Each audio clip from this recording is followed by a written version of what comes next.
The smoke detectors failed. We tried to help her, they told the fire crew. Yet the 911 call recorded my shouts. They boarded up my windows. I can't escape. They want me dead. When investigators spotted new hammer dents inside. Okay, settle in, because I need to tell you a story. A story about fire, betrayal, and a truth so chilling it still makes my blood run cold. Imagine waking up to your childhood home in flames, smoke choking you, and realizing with a horrifying jolt that every single window in your bedroom has been nailed shut from the outside. That was my reality, the moment I knew my perfect, loving parents wanted me dead. From the outside, we were the quintessential American family. My mother, Susan, was elegance personified, always impeccably dressed, volunteering at church, hosting neighborhood gatherings that were the envy of everyone. My father, Harold, was the picture of respectability at his accounting firm, coaching Little League, waving to everyone with a friendly smile. Our house in suburban Minnesota was a showpiece with a garden that actually won awards. And me? I was their only child, constantly told how lucky I was to have such wonderful parents. But behind that glossy white front door, with its perfectly seasonal wreaths, life was a carefully constructed prison, and I was the only inmate. The first time I realized something was profoundly off, I was just 7 years old. I'd invited a friend over from school. Before she even arrived, my mother sat me down and recited a script, which rooms we could enter, which toys were acceptable, what topics were safe to discuss. When my friend innocently asked to see my bedroom, my mother stepped in, a tight smile plastered on her face, declaring some areas of the house were private. By age 10, it clicked. Everything in my life was controlled. My clothes, my haircuts, even my daily identical school lunches. Friends were vetted like top-secret agents, and playdates were monitored from a distance. "We just want to protect you, Amber," my mother would coo, her voice soft, but her eyes like steel. "The world is full of dangerous people. You are precious to us."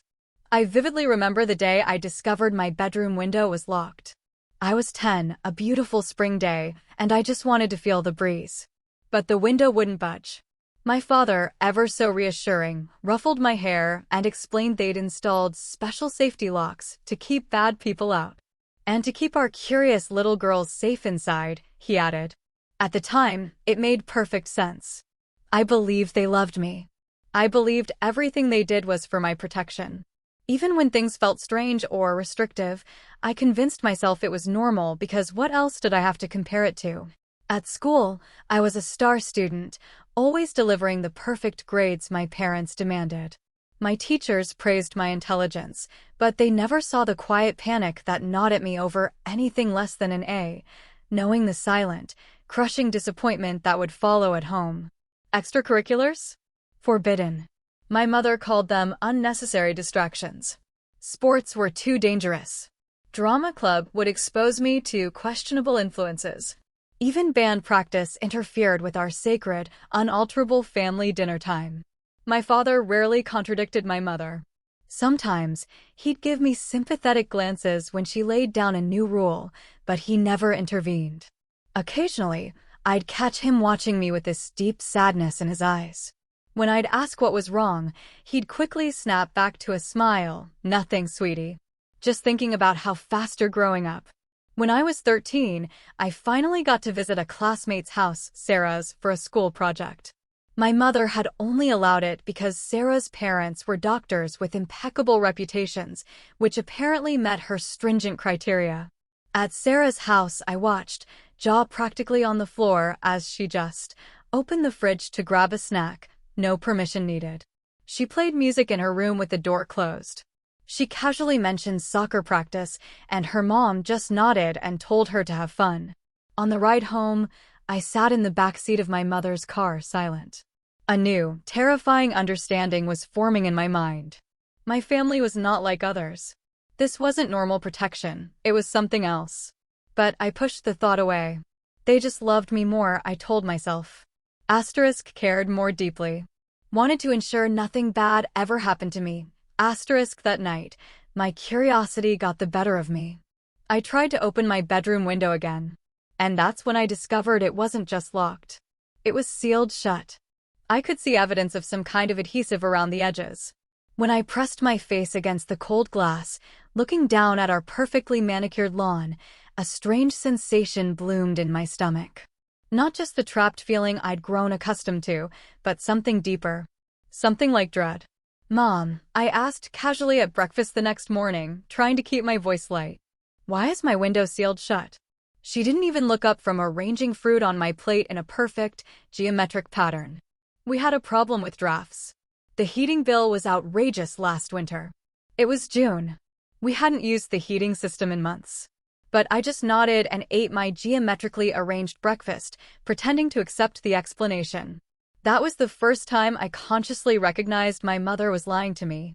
It wouldn't be the last. As I approached my teenage years, the lies multiplied, and so did the restrictions.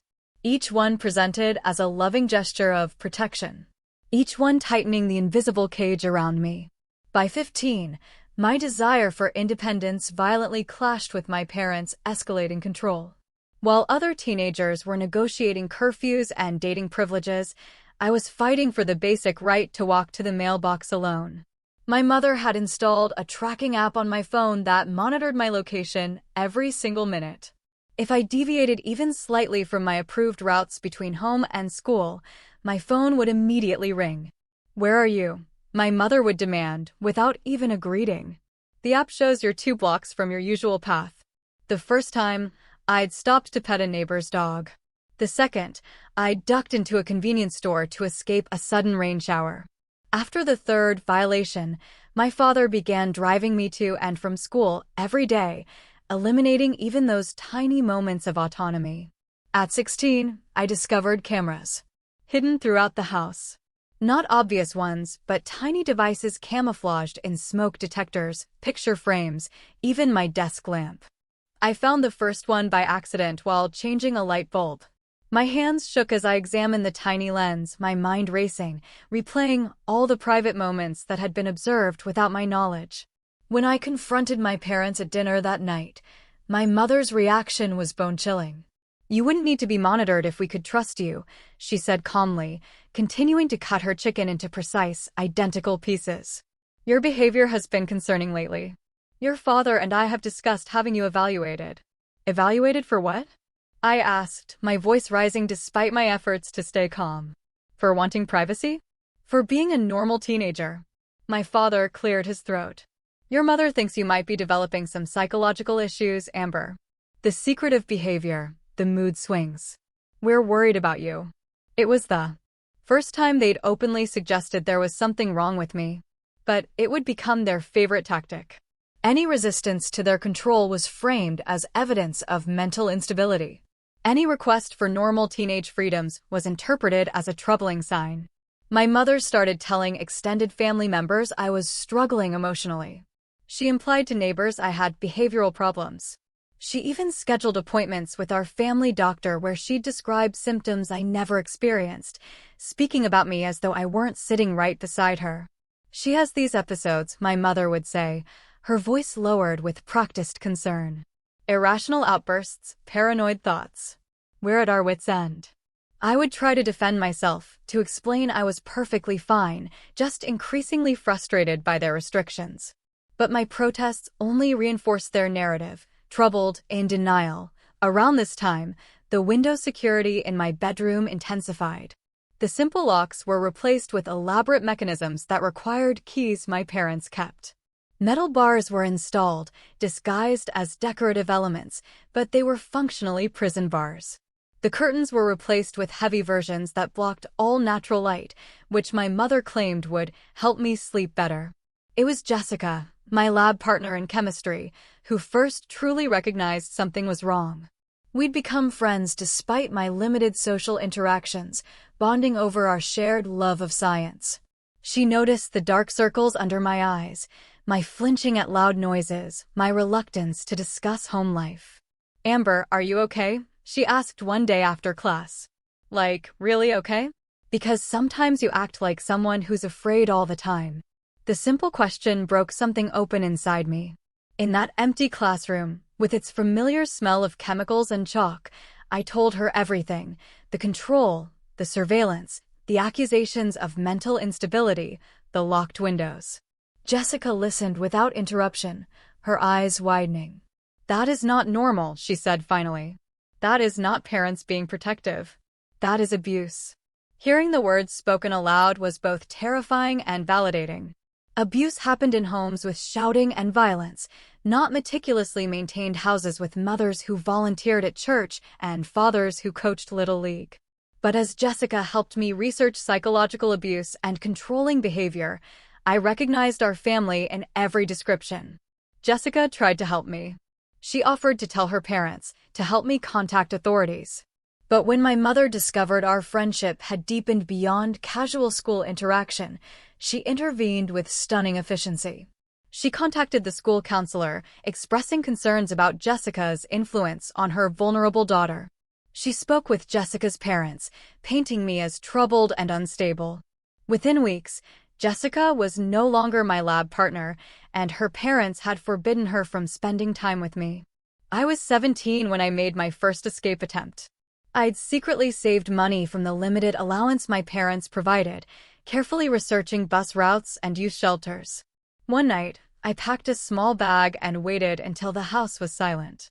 I climbed out my bedroom window, having spent weeks carefully loosening the newest security measures without detection. I made it 3 miles before my father's car pulled alongside me. He didn't speak as I got in, my small bag of belongings clutched to my chest. At home, my mother was on the phone with the police, tearfully reporting that her mentally disturbed daughter had run away during an episode. "She's not well," I heard her saying. "We've been trying to get her proper help. We're so worried she might hurt herself." The next day, my bedroom door had a new lock installed. This one on the outside. My window was completely sealed with a material I couldn't identify. And my parents began giving me pills each morning and evening, insisting they were prescribed by a doctor I had never met. "For your anxiety, sweetheart," my mother would say, watching to ensure I swallowed them, to help keep those troubling thoughts under control. The medication left me groggy and disoriented. Concentrating became difficult. My once excellent school performance suffered. Teachers who had praised my intelligence now looked at me with concern, but accepted my mother's explanation of medication adjustment for a condition I didn't have. By my senior year, the narrative of my instability was firmly established in our community. I was the troubled girl with the saintly parents who sacrificed everything to care for their challenged child. People looked at me with pity or discomfort. No one questioned why I was never seen without parental supervision, why I no longer participated in class discussions, why I seemed to disappear further into myself with each passing month. The pills, the isolation, the constant surveillance, the locked doors and windows, they all served the same purpose: to convince me that I needed their protection from the world and from myself, to break down any sense that I could exist independently from their control. But deep inside, a small flame of resistance continued to burn. I began secretly spitting out the pills when unobserved. I read books on psychological abuse, hidden inside approved school texts. I documented everything in a journal I kept concealed inside a hollowed-out dictionary, a hiding place inspired by a novel I had read years earlier. I graduated high school in a fog of medication and isolation, with no friends and no plans for college. My parents announced I would be taking a gap year to focus on my health, which really meant another year under their complete control. As my classmates prepared for independence, I prepared for more intensive confinement. I was 18 years old, legally an adult, but with no practical means to exercise my freedom. The world outside our house had become an abstract concept, rather than a place I could actually access. But still, that flame inside me refused to die completely. At 21, my life bore no resemblance to what most young adults experience.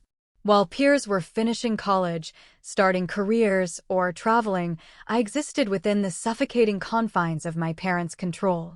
The only concession to my adulthood was permission to take online classes through a local community college, a program my mother selected and monitored closely. "See how we support your education, Amber," she would say, checking my computer history daily. Most parents wouldn't invest so much in a child with your challenges.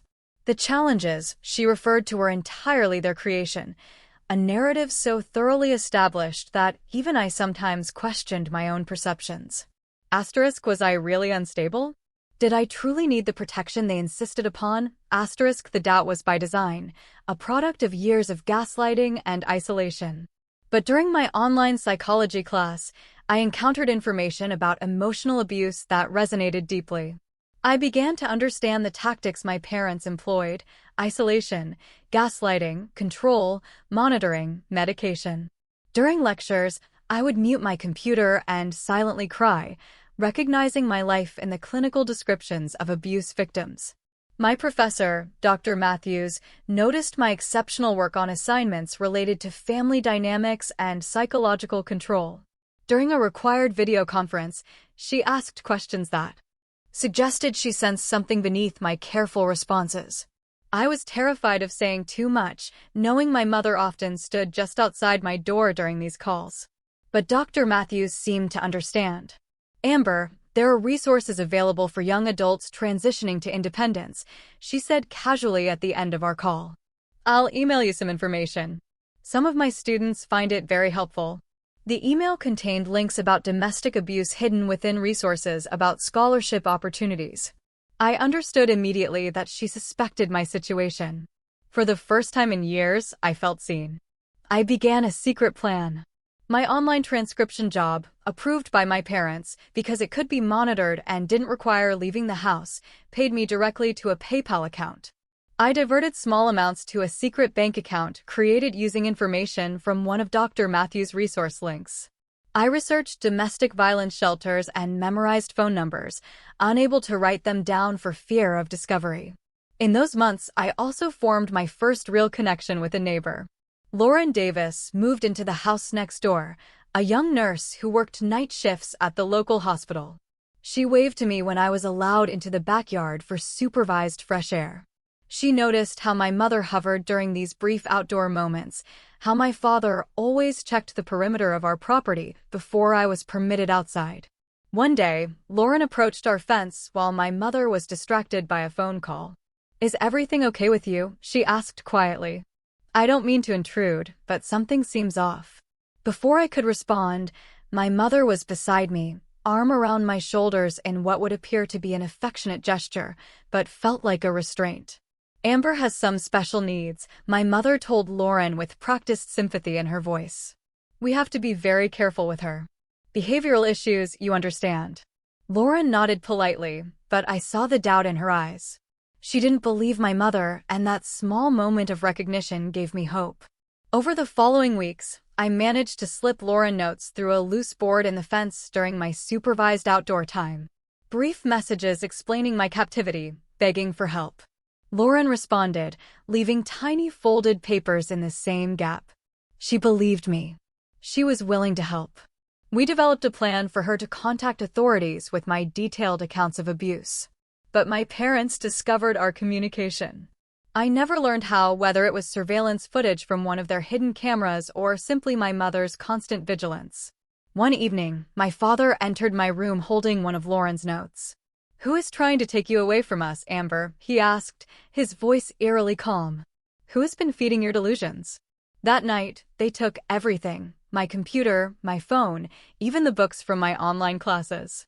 My father installed deadbolts on my bedroom door, this time not even pretending they were for any purpose other than keeping me confined. And that is when I discovered them nailing my window shut.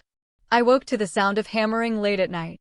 Creeping to my bedroom door, I peered through the crack to see my father methodically driving nails through the window frame in the hallway. When he finished, he applied some kind of sealant around the edges. "Harold, make sure they're secure," my mother whispered. "She has been planning something. I can feel it." "This feels extreme, Susan," my father replied, his voice hesitant for perhaps the first time I could remember. "She is our daughter." "She is sick," my mother hissed. "She would run away and end up dead in a ditch somewhere. Everything we do is to protect her from herself. Do you want her blood on your hands?" The next morning, I confronted them at breakfast, abandoning the compliant persona I had maintained as protective camouflage. I saw you nailing the window shut, I said, my voice shaking.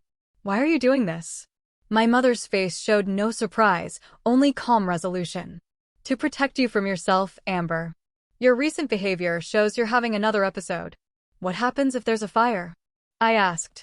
How would I get out? We would save you, my father said, not meeting my eyes. We always take care of you. You are imprisoning me, I said. My mother's smile was chilling. We are saving you. Someday you will understand. After that confrontation, conditions deteriorated rapidly. Food was strictly controlled, served in small portions at irregular times. Bathroom visits were supervised, the door required to remain partially open. The medication increased, new pills with stronger effects that left me disoriented and nauseous. I heard my mother on the phone with someone discussing residential treatment facilities. I understood with horrifying clarity that they were planning to institutionalize me, to transfer their home prison to a more official one where their narrative of my mental instability would be accepted without question. Lauren tried once more to help. I heard her arguing with my parents on the front porch, threatening to call the police. My mother's response was practiced and perfect. We appreciate your concern for our daughter, she said with convincing sincerity. But Amber has serious psychological issues that require specialized care. The police are well aware of her condition. In fact, Officer Reynolds has been wonderfully supportive of our situation. Would you like his number? It was a bluff, but an effective one. Lauren retreated, but I could see from my window that she watched our house more intently. Her curtains often parted, her presence visible at her windows at odd hours.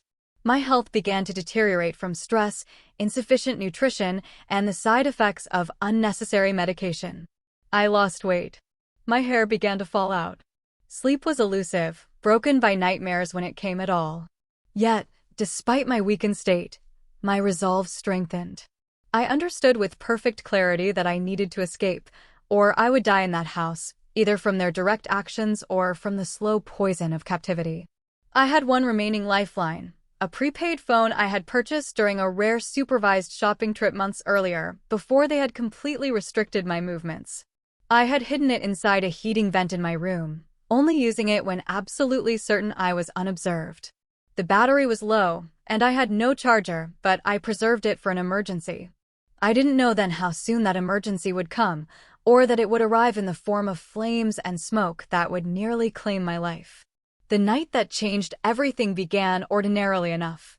My parents conducted their usual evening routine, checking locks, administering my medication, securing me in my room for the night. I pretended to swallow the pills, but tucked them under my tongue, spitting them into a tissue once alone. It was a small act of defiance that kept my mind clearer than they intended. I fell into a restless sleep around 11 o'clock, only to wake suddenly at 2 o'clock in the morning to an unusual sound from downstairs. At first, I thought it might be my father doing one of his middle-of-the-night security checks. He sometimes roamed the house at odd hours, testing windows and doors, checking surveillance equipment. But this sound was different. A crackling noise, followed by a muffled pup. I sat up in bed, straining to identify it. Then I smelled it, smoke. Faint at first, then increasingly acrid. My first reaction was oddly calm. Fire drills had been part of school life, and the procedure was ingrained: get low, find an exit, call for help. I slid out of bed and crawled to my bedroom door, already feeling the temperature rising. When I touched the doorknob, it was warm, but not hot. I turned it, expecting to enter the hallway and find my parents perhaps already managing the situation. The knob turned, but the door would not open. I pushed harder, then realized with a surge of panic that it was locked from the outside. Not just the regular lock that had become standard, but something more. I could feel resistance when I pushed, as though something heavy had been braced against it. Mom, Dad, I called out, my voice higher than normal. There's a fire. I can't get out. No response came. I pressed my ear to the door and heard movement downstairs. The sound of voices, too indistinct to make out words. I pounded on the door, shouting louder. Help! The house is on fire. I'm locked in. The smoke was thickening now, seeping under my door in ominous tendrils. I grabbed a towel and stuffed it into the gap, but it provided only temporary relief. My eyes began to sting, my throat tightening. I moved to the window, the most logical escape route. My room was on the second floor, but the garage roof extended beneath my window, providing a possible path to safety. I grasped the window sash and pulled upward, already anticipating the resistance of the locks my parents had installed years ago. But this was different. The window did not budge at all. In the dim light from my bedside lamp, I could see why. Fresh nails had been hammered through the frame at intervals of just a few inches, securing it completely to the casing. Some sort of industrial sealant had been applied around the edges, visible as a dark outline. Panic surged through me. I grabbed my desk chair and slammed it against the window, but the reinforced glass merely shuddered. Again, I struck, and tiny cracks appeared, but the window held firm. The nails remained embedded in the wood, unmoved by my desperate efforts. The smoke was getting thicker. I could hear the fire now, a hungry roar from downstairs. The floor beneath my feet was growing hot. I dropped to my hands and knees, remembering that air would be clearer near the floor. And then I heard it, car doors slamming outside. I crawled back to the window and peered out. In the driveway, illuminated by security lights, I saw my parents getting into our family sedan. They were leaving. They were leaving me in a burning house. In that moment, the truth I had been trying not to acknowledge for years crystallized with perfect clarity. This was not an accident. This was not neglect. This was intentional. The sealed windows, the locked door, their hasty departure. They wanted me to die in this fire. I began screaming, raw sounds of terror and betrayal that tore at my smoke-irritated throat. I pounded the window, threw myself against the door, searched frantically for anything that might break through my wooden prison. Through my panic, I remembered the phone. My emergency lifeline, hidden in the heating vent. I scrambled across the room, prying open the metal grate with fingers already blistering from the rising heat. The small phone was there, miraculously still showing a partial charge. My fingers trembled as I dialed 911, coughing violently as smoke filled my lungs. 911, what is your emergency? The dispatcher's voice was so calm, in stark contrast to my surroundings. Fire. I gasped. I'm trapped. 622, Maple Street. Second floor bedroom. I cannot get out. Is there a fire in your home? The dispatcher asked. Are there other people in the house? Yes, fire. I confirmed, my voice breaking. No people. My parents left. They locked me in. The windows are nailed shut. I cannot get out. There was a brief pause, as though the dispatcher was processing this information. Did you say the windows are nailed shut? Yes, I screamed, abandoning any attempt at composure. They nailed my windows. I cannot get out. They want me to die. I heard sirens in the distance as the dispatcher assured me help was coming. The smoke was so thick now I could barely see across my room. The heat was intense, pressing against my skin like a physical weight. I crawled to the farthest corner from the door, pressing a wet cloth I had grabbed from my bathroom against my mouth and nose. Through the window, I saw emergency lights approaching. I heard someone shouting outside, though the words were indistinct. A new sound caught my attention, Lauren's voice from next door screaming my name. Amber. Oh my God, Amber. I crawled back to the window, fighting against the thickening smoke, and pounded on the glass. Through watery eyes, I could see Lauren in her yard, pointing frantically toward my window as firefighters arrived. The next few minutes blurred in my oxygen-deprived mind. There was the sound of breaking glass, the rush of fresher air. Figures in protective gear appeared at my window, expressions of shock visible even through their masks as they registered the nails securing my window shut. Strong arms lifted me. Someone was saying something about a ladder. I was being carried. The sensation of movement, disorienting after the confinement of my room. The cool night air hit my smoke-ravaged lungs, causing a coughing fit so violent I thought my ribs would crack. I remember fragments of the next hour. Oxygen being placed over my face, the burn of N4 being inserted. Lauren's tear-streaked face appearing briefly above me, her hands squeezing mine. I remember trying to speak, to explain, but lacking the strength to form coherent sentences. Most vividly, I remember seeing my parents returning to the scene, their performance beginning immediately. My mother's theatrical wail. My father's stunned expression. Both rushing toward the ambulance with perfectly practiced concern. Our daughter, my mother cried to anyone who would listen. Is she all right? We just went for help. The smoke alarms malfunctioned. We tried to save her. Through my oxygen mask, I whispered the truth to the paramedic beside me. They locked me in. They nailed the window shut. They left me to die. His expression shifted, skepticism giving way to something darker as he looked from me to my hysterical parents being held back by police officers. He leaned closer. We found the nails, he said quietly. Fresh hammer marks. We saw the lock on your door. No one is going to hurt you anymore. As consciousness faded, I heard a police officer speaking to my parents, his voice hard and suspicious. We need to ask you some questions about those windows, Mr. and Mrs. Wilson. And about this recording from the 911 call. My mother's voice rose in practiced indignation. Our daughter is mentally disturbed. She has delusions. We would never harm her. But for the first time in my life, no one was believing her performance. The last thing I remember before darkness claimed me was the unfamiliar but beautiful sound of handcuffs clicking around my mother's wrists. I woke up in the hospital 3 days later. My throat raw from smoke inhalation, my lungs damaged but healing. The first face I saw was not my mother's or father's, but Lauren, sitting beside my bed with dark circles under her eyes, suggesting she had barely left my side. "They're in custody," were her first words to me, answering the question I hadn't yet found the strength to ask. Both of them. "They're not getting anywhere near you ever again." A police detective named Jason Reynolds came to see me that afternoon, his manner gentle but direct. He sat beside my bed, notepad ready but initially unused, as he simply asked how I was feeling. "I need to ask you some questions, Amber," he finally said. "But first, I want you to know that we found the hammer marks on your window frames. Fresh marks. We found the sealant. We found the lock on your bedroom door and the furniture that had been pushed against it. The evidence supports your account." I closed my eyes briefly, a strange mixture of relief and pain washing over me. For so long, I had been told that my perceptions were wrong, that my memories were unreliable, that my fears were delusions.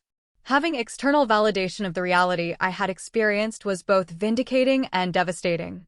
Detective Reynolds was patient as I shared my story, beginning with my earliest memories of control and isolation, working through the escalating restrictions of my teenage years, and finally describing the horrifying realization that my parents had left me to die in a fire they likely started themselves. "We can't prove yet that they set the fire deliberately," he told me. "The fire investigator says it started in the kitchen, possibly electrical, but we can prove they knew about it, left without attempting to rescue you, and had taken deliberate steps to prevent your escape." "They've been telling people I'm mentally ill for years," I said, my voice still raspy from smoke damage, "that I have delusions, that I'm unstable and need their protection. Will anyone believe me?" Detective Reynolds' expression hardened slightly. "The 9/11 recording is compelling evidence, Amber. Your voice, your terror, your clear statement that they had nailed your windows shut, all captured in real time during the emergency. It's difficult to dismiss that as delusion." He hesitated before continuing. "We executed a search warrant on your parents' home, or what remains of it after the fire. We found medication bottles prescribed to you by a doctor who, when interviewed, had no record of you as a patient. We found journals belonging to your mother that," he paused, seeming to choose his words carefully, "strongly suggest a psychological condition that experts will need to evaluate over the coming days." As my physical condition improved, the full scope of the investigation was revealed to me. My mother's journals, partially recovered from a fireproof safe in their bedroom, contained years of detailed documentation of her treatment of my supposed mental illness, a condition that existed only in her mind. Psychologists who reviewed the material suggested she suffered from Munchausen syndrome by proxy, a disorder in which a caregiver fabricates or induces illness in someone under their care to gain attention and sympathy.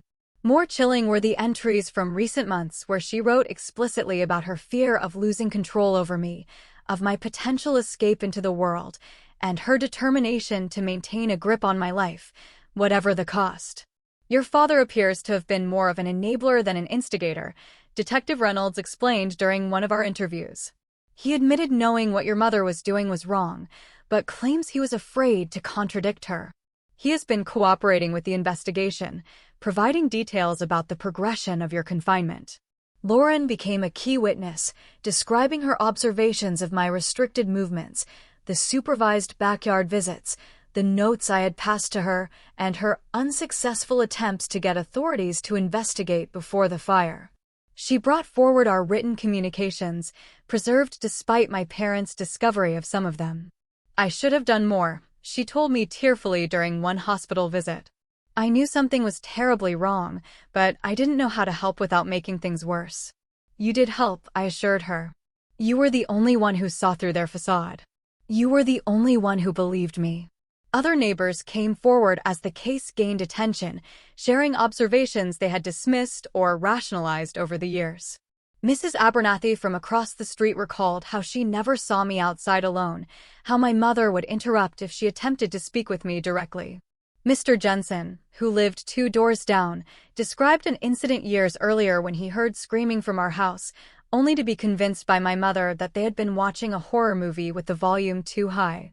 My former teachers were interviewed, many expressing shock and guilt at having accepted my parents' explanations for my increasingly withdrawn behavior and declining academic performance. Dr. Matthews, my online psychology professor, provided records of our communications and her own documented concerns about potential abuse. As physical evidence was compiled and witness statements gathered, the prosecution's case against my parents strengthened. The district attorney explained to me that they would be charged with attempted murder, false imprisonment, child abuse for the years before I turned 18, and numerous other crimes. Your mother's journals are particularly damning, she told me. They show premeditation and a disturbing lack of remorse. In one entry from just weeks before the fire, she wrote about how she would rather see you dead than independent of her control. The revelation struck me like a physical blow. I had understood on some level that my mother's love was twisted and possessive, but to have confirmation that she had actually contemplated my death was still shocking. As my physical recovery progressed, I began working with a trauma specialist, Dr. Eleanor Simmons, who helped me process not only the acute trauma of the fire, but the lifelong psychological abuse I had endured. For the first time, I could speak freely about my experiences without fear of being labeled delusional or having my reality denied. What you are describing is gaslighting in its most extreme form, Dr. Simmons explained during one of our sessions. They systematically undermined your trust in your own perceptions, isolated you from anyone who might validate your reality, and created an alternative narrative about your mental state that served their purposes. One of the most difficult aspects of recovery was accepting that the parents I had desperately tried to please, whose love I had craved even amid their abuse, had been willing to let me die rather than lose control over me. Dr. Simmons helped me understand that their behavior reflected their own severe psychological disturbances, not any failure or deficiency on my part. You survived by maintaining an inner core of truth, she told me. Despite years of having your reality denied, you held on to what you knew to be true. That resilience saved your life. 6 weeks after the fire, strong enough to leave the hospital but with nowhere to go, I moved temporarily into Lauren's spare bedroom. The community that had once believed my parents' narrative about my supposed mental illness now rallied around me. A local law firm took my case pro bono, helping me navigate victim services and the upcoming criminal proceedings. As the preliminary hearing approached, I steeled myself to face my parents in court for the first time since the fire. The evidence against them was substantial, but I knew their ability to present a convincing facade of loving concern. For 29 years, they had fooled everyone. Part of me still feared they might do so again. Remember, Detective Reynolds told me the day before the hearing, we have the 911 recording. We have the physical evidence. We have your mother's own writings. And most importantly, we have you, alive and able to tell the truth. The truth that had been denied for so long was finally going to be heard. The courtroom was smaller than I had imagined from movies and television shows. Polished wood, fluorescent lighting, the slight echo of footsteps on the hard floor. I sat beside the prosecutor, a woman named Julia Winters, who had spent hours preparing me for this moment. Still, nothing could have fully readied me for the sight of my parents entering in handcuffs, looking smaller and older than in my memory. My mother's eyes found mine immediately, her expression a practiced blend of concern and betrayal that I had seen countless times before. My father looked at the floor, shoulders hunched, the embodiment of defeat. For a moment, I felt a flicker of the old guilt they had so carefully cultivated in me. Then I remembered the nails in my window frames, the smoke filling my lungs, their car driving away as flames consumed our house with me trapped inside. The preliminary hearing expanded into a full trial that lasted 3 weeks. Evidence mounted day by day. The 911 recording played for the jury, their faces reflecting horror as they heard my desperate screams. Forensic analysis of the window frames showed fresh nails and sealant applied just days before the fire. Medical experts testified about the unnecessary medications I had been given for years. Psychologists explained the patterns of abuse and control evident in my parents' behavior. My mother maintained her performance throughout, insisting to anyone who would listen that she had only ever tried to protect her mentally disturbed daughter. She cried on cue, spoke with perfect maternal concern about my condition, and expressed confusion about why I would fabricate such terrible accusations against parents who loved me so devotedly. Amber has always had a vivid imagination, she testified, dabbing at non-existent tears. As a child, she would tell stories that simply weren't true. As she grew older, the stories became darker, more paranoid. We consulted doctors, tried medication, did everything possible to help her. My father's defense took a different approach. His attorney portrayed him as another victim of my mother's psychological manipulation, a weak man who failed to protect his daughter, but who never actively participated in my imprisonment. He admitted to installing the locks and nailing the windows, but claimed he did so under duress, believing my mother's assertions that I was a danger to myself. I made terrible mistakes, he testified, actually meeting my eyes briefly. I failed Amber. I should have protected her from Susan's obsession. I will regret that failure every day for the rest of my life. The most difficult day of the trial came when I took the stand.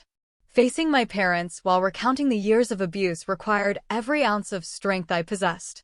My voice shook at times, but I forced myself to look directly at them as I spoke my truth. They told me from childhood that I was mentally unstable, that I needed their protection from myself and from the world, I testified, but I was never ill until they began medicating me with drugs I didn't need. I was never in danger until they created the danger. They did not protect me. They imprisoned me. My mother's attorney cross-examined me aggressively, trying to create doubt about my recollections, suggesting that trauma and smoke inhalation had affected my memory of the night of the fire. He implied that my online psychology classes had given me terminology to fabricate a narrative of abuse. Is it possible, he asked with practiced skepticism, that your parents really did try to save you that night, but your oxygen-deprived brain misinterpreted their actions? I looked directly at the jury as I answered. I saw them get into their car and drive away while smoke filled my lungs and flames approached my locked bedroom. My windows were nailed shut. My door was barricaded from the outside. Those are not actions of people trying to save someone. Those are actions of people ensuring someone cannot escape. The turning point came when the prosecution played the full 911 recording for the courtroom. My voice, thin with terror and choked by smoke, echoed through the silent room. They nailed my windows. I cannot get out. They want me to die. The dispatcher's calm questions, my increasingly desperate responses, the sound of my coughing and struggling to breathe, all captured in real time during the fire, had an undeniable impact. I watched jurors wince. One woman covered her mouth in horror. Even my father closed his eyes, unable to maintain his composure as the recording played. In the silence that followed, my mother did something unexpected. She began to laugh, a soft, unsettling sound that gradually increased in volume until the judge had to call for order. When she spoke, her carefully maintained facade had cracked, revealing something cold and alien beneath. She was always going to leave me, my mother said, no longer performing for the jury, but speaking directly to me. Just like everyone else. I gave her everything. I protected her from the filth of the world, and she wanted to abandon me for a life of independence. She spat the last word like a curse. No one who really loves you gives you independence, Amber. They keep you close. They keep you safe. They keep you. The courtroom fell silent at this confession. My mother seemed to realize her error quickly, attempting to resume her previous demeanor, but it was too late. The jury had glimpsed the truth behind her performance. My father, perhaps sensing the shift in the courtroom, made a decision that surprised everyone. He asked to change his plea to guilty and offered a full confession. He described years of knowing what was happening was wrong, but being too afraid of my mother to intervene. He detailed how they had planned to institutionalize me permanently before I could establish an independent adult life. And he confirmed that on the night of the fire, they had indeed left me to die, driving away with full knowledge that I was trapped inside. Susan said it would be better this way, he testified, his voice barely audible. That Amber would never be happy in the world, that the world would hurt her, that a quick death was preferable to a lifetime of suffering. And I was too much of a coward to stop her. The jury deliberated for less than 6 hours before returning guilty verdicts on all counts for both my parents. My mother received a sentence of 40 years without possibility of parole. My father, given his cooperation and guilty plea, received 25 years with possibility of parole after 15. Before they were led away, the judge allowed me to make a statement. I stood, my legs shaking slightly, and faced the people who had given me life and then tried to take it away. I spent 29 years believing I was broken, I said, my voice stronger than I expected, believing I needed your protection from myself and from the world. Today, I stand before you, whole and free. I am not speaking to offer forgiveness. I am speaking to declare my independence from your control, from your lies, from your twisted version of love. This is the last time I will ever address you, and the first day of a life that belongs entirely to me. As they were led away, my mother called out one last time, "You will fail without us, Amber. You need us." But her voice held no power over me anymore. The truth had been spoken, heard, and affirmed. Justice, imperfect but real, had been served. Outside the courthouse, surrounded by supporters and media, I felt something unfamiliar spreading through me. It took a moment to recognize it as freedom. Not just physical freedom, but the liberation of having my reality acknowledged and validated after a lifetime of denial. The weight of secrecy and shame had lifted, replaced by the sometimes terrifying, but always precious gift of self-determination. "What will you do now?" a reporter asked as I prepared to leave. I smiled, the expression still feeling somewhat foreign on my face. "I am going to live," I said simply. "For the first time in my life, I am going to truly live." The journey from surviving to thriving did not follow a straight line.